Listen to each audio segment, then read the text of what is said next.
Shalom Bapak Ibu Guru dan anak-anak semuanya. Apa kabar? Puji Tuhan kita semuanya dalam keadaan sehat ya.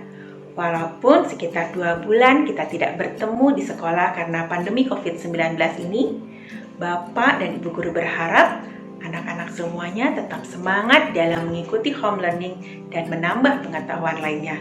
Serta tak lupa mendoakan agar pandemi COVID-19 ini segera berlalu. Sehingga ketika kita kembali dalam keadaan the new normal, kita boleh kembali dengan new value dan semangat yang baru. Bapak, Ibu, serta anak-anak semuanya, kita akan memasuki ibadah kita pada hari ini. Mari kita siapkan hati kita dengan bersaat teduh. Mari kita bersaat teduh.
Kita akan membacakan fotum yang terambil dari Mazmur 9 ayat 2-3 secara bersahut-sahutan.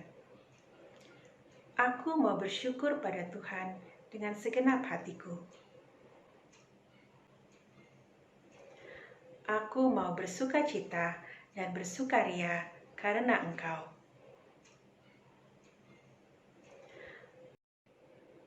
Bapak, Ibu Guru, dan anak-anak semuanya, mari kita mengangkat pujian dari pelengkap Kidung Jemaat nomor 219 ayat 1 dan 2. Di saat ini ku angkat tembang.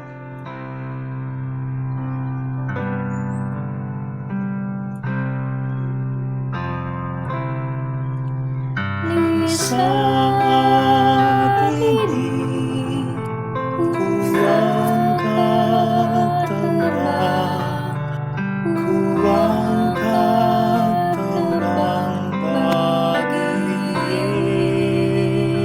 Yesus. Di saat ini ku ucap syukur, ku ucap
Mari kita bersatu di dalam doa. Tuhan Yesus, kami mengucap syukur buat penyertaan Tuhan yang begitu luar biasa dalam kehidupan kami. Kami boleh ada sebagaimana kami adanya saat ini. Semua tak luput dari kasih dan campur tangan Tuhan. Terima kasih Tuhan Yesus buat cinta-Mu yang begitu luar biasa dalam kehidupan kami. Yesus yang baik, kami juga mengucap syukur kalau saat ini kami masih bisa beribadah bersama-sama. Walaupun melalui media online karena pandemi COVID-19 ini, kami percaya Tuhan Yesus hadir dan memberkati kami. Biarlah melalui ibadah ini boleh mengobati kerinduan kami dan kami semakin dikuatkan. Terima kasih Tuhan Yesus, kami siap menerima berkat-Mu. Dalam nama Tuhan Yesus, kami berdoa. Amin. Bapak, Ibu Guru, dan anak-anak semuanya, kita akan mendengarkan kebenaran firman Tuhan yang akan disampaikan oleh hambanya, Bapak Pendeta David Rustandi. Dan firman Tuhan hari ini diberi tema mengatur waktu, mendahulukan yang paling penting. Diambil dari Efesus 5 ayat 15 sampai 16. Mari kita siapkan hati kita dengan mengangkat pujian dari pelengkap Kidung Jemaat nomor 15. Kusiapkan hatiku Tuhan.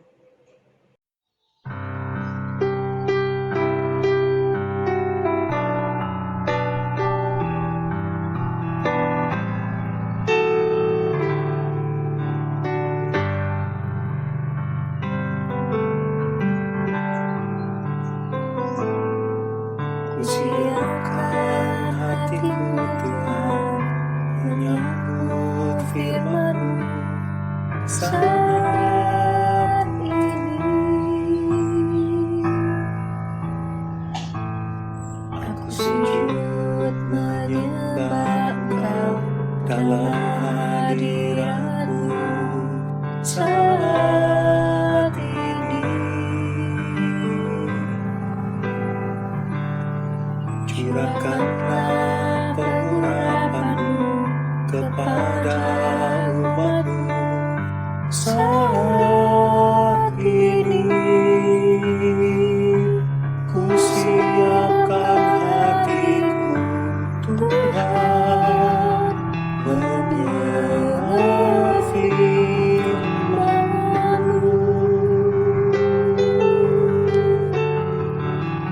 Firman-Mu Tuhan, tiada berubah. Sejak semulanya dan selama-lamanya tiada berubah. Firman-Mu Tuhan, penolong hidupku. Kusiapkan hatiku Tuhan, menyambut firman-Mu.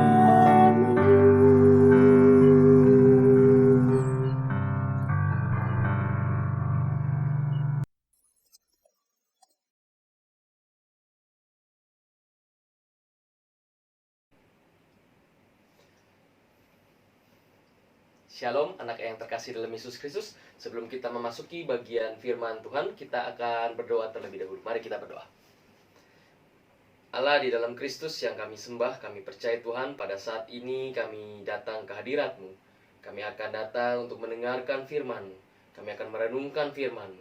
Dan kami percaya melalui pembacaan Alkitab pada saat ini, pada saat kami akan membuat Alkitab, membuat firman-Mu Tuhan menjadi pegangan dalam kehidupan kami. Mampukan kami Tuhan untuk menjadi pelaku-pelaku firman dalam setiap kehidupan kami. Pakai hamba-Mu Tuhan dalam menyampaikan firman-Mu, sehingga hamba-Mu dan juga anak-anak-Mu Tuhan dapat mengerti benar arti firman-Mu dan berbagi kepada orang lain. Terpujilah Engkau Tuhan, hanya dalam nama Yesus Kristus kami berdoa. Amin. Anak-anak yang terkasih dalam Yesus Kristus, pembacaan kita diambil dari Efesus 5. Efesus 5 ayat 15 sampai dengan yang ke-16. Efesus 5 ayat 15 sampai dengan yang ke-16. Demikian firman Tuhan. Karena itu, perhatikanlah dengan seksama bagaimana kamu hidup. Janganlah seperti orang bebal, tetapi seperti orang arif. Dan pergunakanlah waktu yang ada, karena hari-hari ini adalah jahat. Demikianlah pembacaan firman kita. Yang berbahagia adalah mereka yang mendengarkan firman Tuhan dan yang melakukannya dalam kehidupan sehari-hari. Haleluya. Anak-anak yang terkasih dalam Yesus Kristus, tema kita adalah mengatur waktu, mendahulukan yang paling penting. Nah, kalau kita bicarakan tentang waktu, maka ada dua, ya setidaknya ada dua arti waktu. Yang pertama, kalau di dalam bahasa aslinya, waktu itu adalah kronos dan juga kairos. Jadi, kalau di Indonesia mungkin satu saja waktu gitu ya. Tapi kalau di dalam bahasa aslinya ada dua waktu itu, kronos dan kairos. Kita bisa bedakan apa bedanya kronos dan kairos. Dalam Alkitab Perjanjian Baru, istilah kronos dan kairos itu digunakan untuk menjelaskan tentang waktu. Nah, kronos itu apa?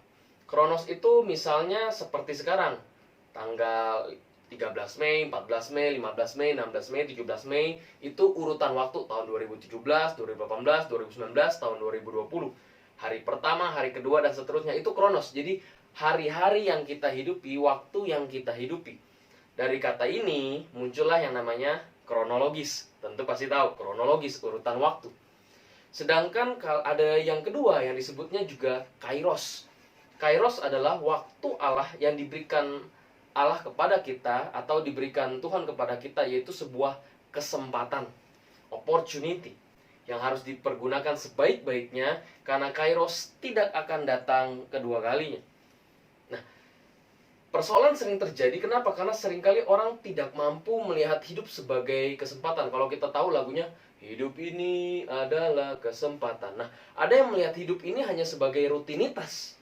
Nah, ketika kita memandang hidup ini sebagai rutinitas, maka seringkali kita, aduh bosen lah, rutin terus, boring dan sebagainya, cuma rebahan terus, boring, belajar terus, boring. Sedangkan kalau kita lihat, kalau sebenarnya dalam salah satu refleksinya ada seorang yang bernama pendeta Profesor Yowas Adi Prasetya, dia pernah mengatakan bahwa keengganan sebagian orang untuk menjalani hidup yang rutin tampaknya muncul dari anggapan keliru bahwa yang namanya rutin itu tidak bermakna. Kalau kita lihat dari kata rutin, rutin itu berasal dari kata route, way, jalan. Berarti kalau kita ingin mencapai sesuatu tujuan, maka kita harus melakukan jalan, route, atau kita melakukan rutinitas. Kalau kita ingin menjadi dokter, maka harus ada yang rutin kita lakukan, ya, belajar tentang segala sesuatu hal yang berhubungan dengan kedokteran. Kalau kita ingin belajar menjadi IT yang luar biasa, maka kita harus belajar rutin melakukan yang namanya coding. Kalau kita ingin menjadi pianis yang terkenal, maka kita harus melakukan yang namanya rutinitas, route, jalan. Jadi kalau kita sampai ke titik bahwa bilang, yang namanya rutinitas itu boring, ngebosenin, jangan-jangan pada saat kita menjalankan rutinitas itu, maka kita tidak tertuju pada tujuan kita. Kita boring, kenapa? Karena kita anggap, nggak bermakna hidup ini. Rutinitas itu membosankan. Nah, jadi anak-anak yang terkasih dalam Yesus Kristus, kalau kata di dalam bahasa Yunani tadi gitu ya, di dalam bahasa Efesus 5 ayat 15-16 itu ada kata-kata pergunakanlah waktu yang ada. Waktu di sini berarti kalau kita anggap ini apa nih? Ini artinya kairos, waktu, kairos, pergunakan kairos yang ada. Pergunakan kesempatan yang ada. Pergunakan yang Tuhan telah berikan kepada kita. Jadi pada saat kita sedang menjalani kehidupan ini, pada saat kita masih diberikan kesempatan untuk bisa sekolah dari rumah, pada saat kita masih diberikan kesempatan untuk menjalani hari-hari, menjalani kronos ini, maka di dalam kronos itu pasti ada kairos yang Tuhan berikan kepada kita. Dan bagaimana kita bisa melakukannya? Nah, pernahkah terpikir ada dua jenis makhluk? Nih tinggal kalian pilih nih, kalian yang mana. Yang pertama, menguasai keadaan atau dikuasai keadaan. Menguasai keadaan atau dikuasai keadaan. Dan responnya bisa berbeda. Nah, dinosaurus kenapa punah? Karena dia bersikap reaktif, menyerah pada nasib. Sama seperti kita, pada saat kita ingin jadi pianis terkenal, lalu kita, udahlah saya nggak bisa apa-apa. Udahlah bosen nih rutin seperti ini. Kita menyerah pada nasib. Kita tidak mau melawan nasib itu. Kita bersifat reaktif dan menyerah pada nasib. Dan kita kemungkinan bisa seperti dinosaurus tadi. Kita dikuasai keadaan dan akhirnya kita menyerah. Sedangkan, kenapa manusia ini bisa terus ada sampai sekarang? Kenapa? Karena manusia bersikap proaktif, yaitu berinisiatif melakukan sesuatu berdasarkan prinsip untuk mengubah keadaan dan tidak cuma diam pasrah menunggu nasib. Ini bedanya. Pada saat kita menjalani rutinitas, pada saat kita menjalani setiap waktu-waktu yang ada, Tuhan menginginkan kita untuk berjalan dengan seksama dan arif. Jadi pada saat kita bosan, boring, dan sebagainya, ya kita harus melawan itu semua. Atau jangan-jangan pada saat kita menjalani rutin, kita langsung, udahlah capek lah. Nah, hai kalian yang juga kaum-kaum rebahan, pada saat kita bilang udahlah saya nggak bisa apa-apalah, udahlah saya nggak bisa ini, hei hati-hati, ingatlah, percaya bahwa ya memang tidak semua orang, aduh saya nggak bisa matematika, iya betul, memang tidak semua orang bisa matematika. Tetapi setidaknya kita belajar untuk menyukai matematika, fisika, kimia, dan yang lainnya. Kita belajar, memang mungkin ke depan nanti nggak dipakai, oke. Tapi bukan berarti kita menyerah pada keadaan. Kalau kita sudah bersikap seperti itu, maka jangan-jangan nanti pada saat kita menjalani rutinitas, aduh boring. Jangan sampai kita menggunakan waktu yang ada, dan yang sebagainya. Hei, kalau kita main satu games, dan itu terus selama 10 tahun, 20 tahun, lama-lama kita bisa boring. Betul kan? Tapi kalau kita benar-benar bisa menguasai keadaan, lalu kita menggunakannya itu sebagai kesempatan, kita bisa jago, luar biasa jago, kita latih terus-menerus. Yang namanya e-sport itu bukan menjadi pemain games yang abal-abal, tapi pada saat orang menjadi pemain e-sport, dia melatih dirinya dengan luar biasa. Dan akhirnya bisa mendapatkan keuntungan, bisa mendapatkan uang yang juga berlimpah. Nah, sama seperti ini. Jadi, anak-anak yang terkasih dalam Yesus Kristus, pada saat kalian masih SMP pada saat ini, kalian harus menggunakan setiap waktu-waktu yang ada. Jangan menyerah pada nasib. Ada seorang yang bernama Alex Zanardi. Alex Zanardi itu waktu saya masih mungkin SMP seperti kalian, dia adalah pebalap Formula One. Tidak terlalu terkenal, maksudnya tidak sampai juara dunia seperti Michael Schumacher atau Lewis Hamilton. Tetapi dia salah satu pebalap F1 yang juga dikenal gitu ya, dari Italia. Nah, suatu ketika dia mengalami kecelakaan. Ada dua pilihan nih. Pada saat dia mengalami kecelakaan, kakinya dua-duanya diamputasi. Bayangkan, dari yang biasa berjalan, yang mengendarai pebalap F1, tetapi dia kakinya putus, diamputasi. Ada dua, reaktif atau proaktif nih, pada saat melihat waktu. Tapi Alex Zanardi melakukan bukannya hal yang reaktif, tapi dia melakukan hal yang proaktif. Dia tidak dikuasai keadaan, tapi menguasai keadaan. Apa yang dia lakukan? Nah, anak-anak yang terkasih dalam Yesus Kristus, pada tahun 2001 dia mengalami kecelakaan, tapi di tahun 2012, di Olimpiade Paralimpik London 2012, Alex Zanardi sukses meraih 1 medali emas dan 1 medali perak dalam ajang balap sepeda tangan. Dia yang tadinya nggak bisa apa-apa, kakinya hilang, tetapi dengan dia tidak terkungkung pada nasib, dia tidak menyerah pada nasib, dia menggunakan kairos yang ada, maka dia bisa melakukan suatu hal yang luar biasa. Di Paralimpik London 2012, dia mendapatkan 1 medali dan 1 emas. Nah, anak-anak yang terkasih dalam Yesus Kristus, ada kesalahan dalam mengatur waktu. Seringkali yang kita lakukan itu mendesak itu penting. Segala sesuatu yang mendesak itu penting. Jangan-jangan kita juga seperti itu. Seringan kita kenal kenapa SKS, sistem kebut semalam. Kita anggap yang mendesak itu sangat penting. Nah, ada 4 kuadran sebenarnya ya. Mungkin bisa kalian cari. Ada yang mendesak dan penting. Nah, Sering kali yang namanya mendesak dan penting itu jangan sampai ditunda. Contoh, mendesak tapi penting, tidur 3 jam sebab belajar SKS untuk ujian besok. Pergi ke dokter karena sakit, itu mendesak dan penting. Membalas email sesudah di SMS berkali-kali. Mengantar teman kos ke dokter. Nah, bila Anda hidup seperti ini, mendesak dan penting, jadi dikejar-kejar oleh waktu, maka orang yang biasa menunda hidupnya itu hidupnya penuh dengan stres. Kalian melihat PR, masih jauh, lama-lama deket, pas udah mulai H-1 langsung dan kelabakan. Stres pasti hidupnya. Lalu mulailah kerjasama. Teman kalian yang kerja, kalian yang samain. Nah, anak-anak yang terkasih dalam Yesus Kristus, jangan pernah hidup seperti ini. Mendesak dan penting, kita menunda-nunda. Capek loh. Kalian capek. Padahal Tuhan telah memberikan kairos, kesempatan-kesempatan yang ada untuk melakukan sesuatu hal. Atau juga mendesak dan tidak penting. Kesannya mendesak dan tidak penting. Ini harus kalian tolak. Kalian harus tolak dengan halus dan diplomatis. Nah, mendesak dan tidak penting, contohnya tiba-tiba menerima kunjungan teman pada saat dimana kalian harus belajar. Itu kan pilihan kan? Teman kalian udah datang nih dari tempat rumah dia. Tapi kalian harus belajar. Mendesak gak dia? Mendesak, dia datang. Penting gak dia datang? Tergantung memang ya. Kalau dia datangnya cuma untuk main, nah pertanyaan begini, dia sudah datang jauh, dia cuma untuk main, tapi kalian harus belajar. Kalian pilih yang mana? Pilih main.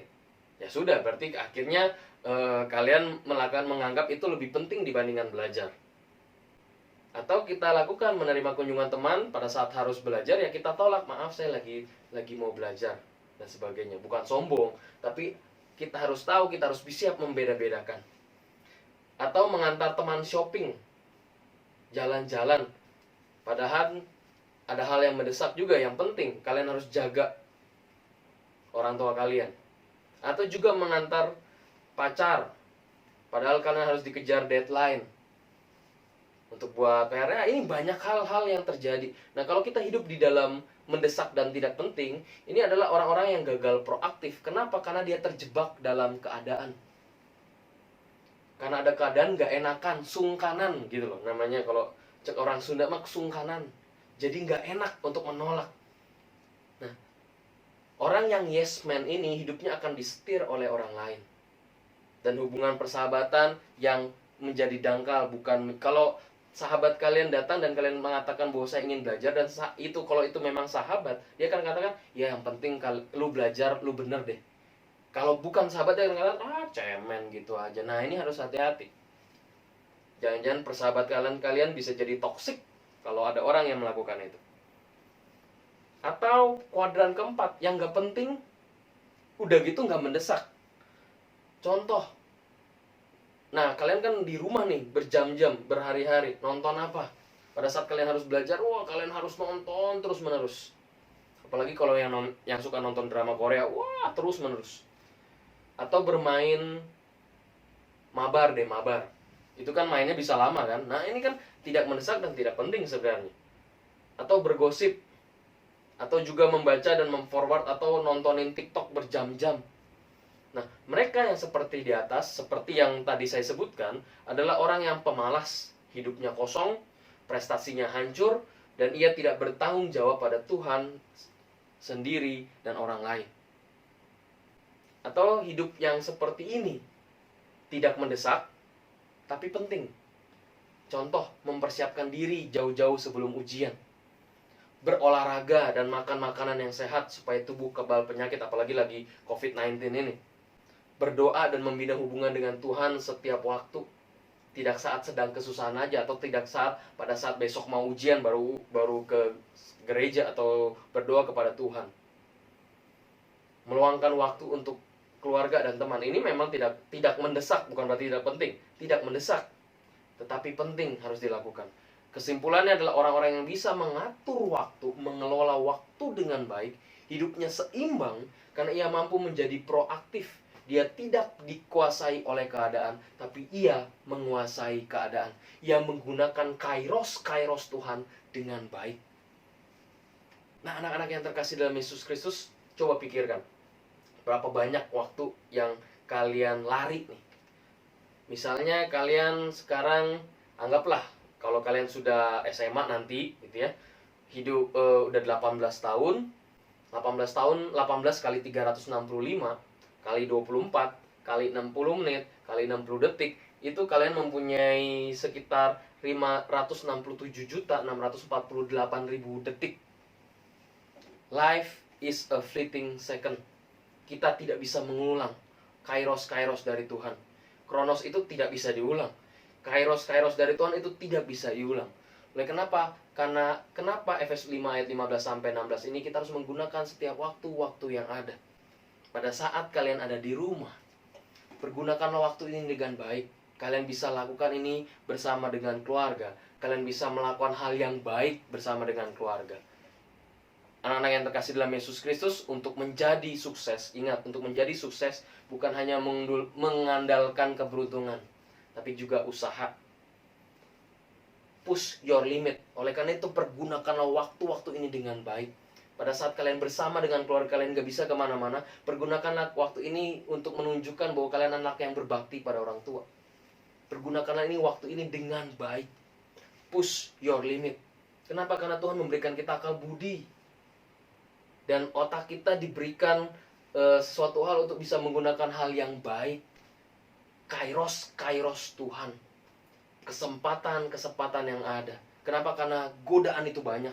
Ingat, mendesak dan tidak penting, mendesak dan penting, tidak mendesak dan penting. Ini kita harus hidup dalam kuadran tidak mendesak dan penting. Kita bisa mengatur waktu kita dengan baik, dengan seksama, dengan arif. Jadi anak-anak yang terkasih dalam Yesus Kristus, kalau kita sedang dalam hal kesulitan pada saat ini, kalian beruntung, kalian masih bisa ada di rumah. Masih banyak orang-orang yang tidak seberuntung kalian. Tapi pada saat kalian masih diberikan waktu, diberikan kesempatan oleh Tuhan, dan pergunakanlah waktu ini dengan baik. Kalian masih panjang kehidupannya, kalian gunakan hal-hal ini dengan baik. Kalian gunakan waktu ini dengan baik. Kenapa? Bukan berarti begini, untuk jadi sukses itu, saya pengen sukses 30. Ingat, suksesan orang itu bisa berbeda-beda umurnya, tergantung ya. Colonel Sanders itu 70 tahun, Mark Zuckerberg itu 30 tahun, Jack Ma baru keluar umur berapa tahun. Jadi ada setiap orang kesuksesannya.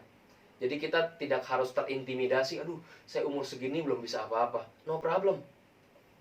Tapi tetap lakukan ini. Jadi pada saat kita ingin menggunakan waktu kita dengan baik, jalani. Ingat, jalani dengan rutin, root way. Karena pada saat kita menggunakan rutinitas kita berjalan bersama dengan Tuhan, kita menggunakan setiap kesempatan yang ada, kita bisa memilah-milah waktu yang ada.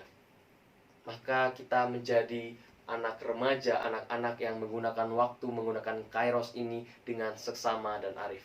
Lakukanlah itu. Pada saat ini, pada kesempatan kali ini, kita harus ada di rumah. Jangan hanya mabar saja, jangan hanya santai-santai saja. Tapi lakukanlah kreasi dengan baik. Gunakanlah hal-hal ini dengan baik. Belajarlah sesuatu hal yang baru. Kenapa? Ingat, pada saat WFH ini atau study from home, kalau kalian belum mempunyai satu kegiatan yang berbeda, maka akan ditanya, kalian ngapain aja di rumah? Tapi kalau kalian mempunyai skill yang baru, hampir selama 2 bulan, 3 bulan ini, maka kalian telah menggunakan kesempatan yang ada dalam situasi pandemi COVID ini. Amin. Tuhan memberkati kita.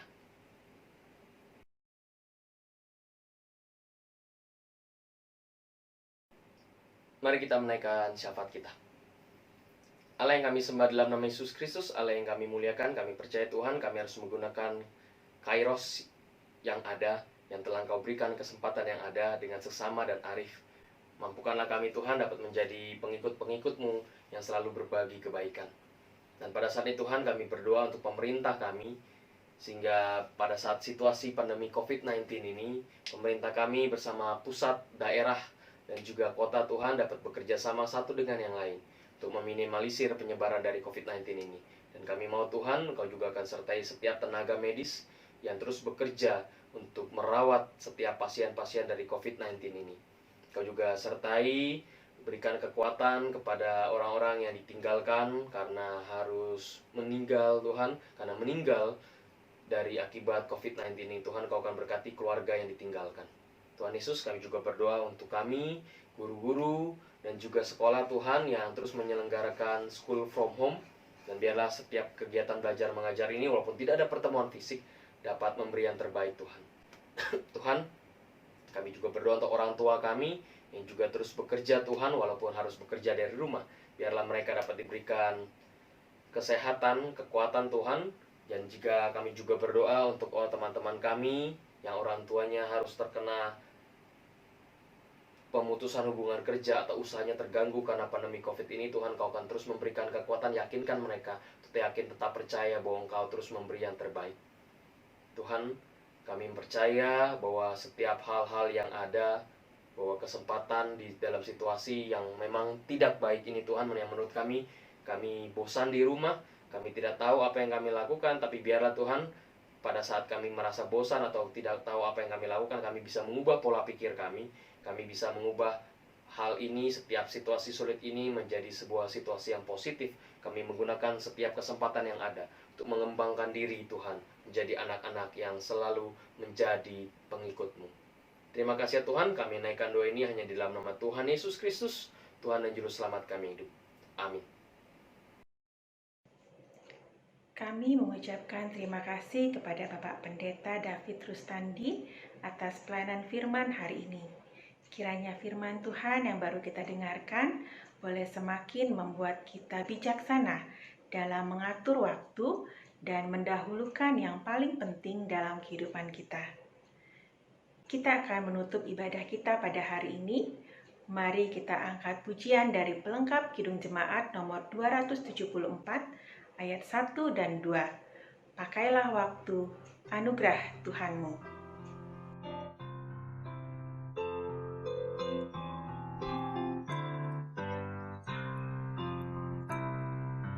Pakailah waktu, anugerah Tuhanmu. Hidupmu sikap bagaikan kembang. Mana benda yang kekal di hidupmu, hanyalah kasih akan lekat. Tiada yang bakal di dalam dunia, segala yang indah punya akan lenyap. Namun kasih-Mu demi Tuhan Yesus sungguh bernilai dan tidak tetap. Jangan menyia-nyiakan waktumu, hibur dan tolonglah yang berkeluh. Biarlah lampumu terus bercahaya, muliakanlah Tuhan di hidupmu. Tiada yang bakal di dalam dunia, segala yang indah punya akan lenyap. Namun kasih-Mu demi Tuhan Yesus sungguh bernilai dan tidak tetap.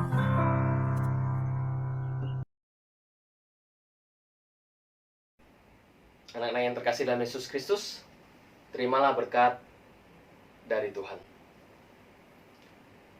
Anugerah dari Allah Bapa, di dalam kasih anaknya Yesus Kristus, dalam persekutuan Roh Kudus, akan senantiasa menyertai kamu sekalian, dari sekarang ini sampai selama-lamanya.